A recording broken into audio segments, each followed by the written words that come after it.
પ્રદીપસિંહ જાડેજા પર જૂતું ફેંકવાની ઘટનાના પડઘા હજુ શમ્યા નથી, પરંતુ હવે પ્રદીપસિંહ જાડેજાના સમર્થનમાં રાજપૂત સમાજ આગળ આવ્યો। રાજપૂત સમાજ દ્વારા પ્રદીપસિંહ જાડેજાના સમર્થનમાં અસ્મિતા રેલી કાઢવામાં આવશે અને ગોપાલ પટેલનો વિરોધ કરવામાં આવશે। રાજપૂત સમાજ દ્વારા અસ્મિતા રેલીનું આયોજન કરવામાં આવ્યું છે। બ્રેકિંગ ન્યૂઝ મળી રહ્યા છે। હાલ જૂતું ફેંકવાની ઘટનાને રાજપૂત સમાજે વખોડી કાઢી છે। ગૃહ રાજ્યમંત્રી પ્રદીપસિંહ જાડેજા પર જૂતું ફેંકવાનો મામલો।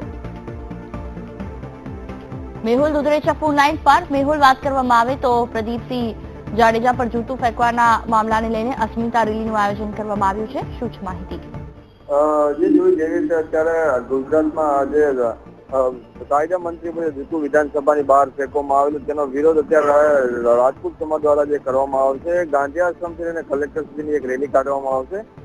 આ રેલી બાદ કલેક્ટરને આવેદન પત્ર આપવામાં આવશે, કારણ કે જે એક સમાજને ટાર્ગેટ કરીને જે રીતે જૂતું ફેંકવામાં આવે છે, તેમાં તેને લઈને રાજપૂત સમાજમાં રોષ જોવા મળી રહ્યો છે।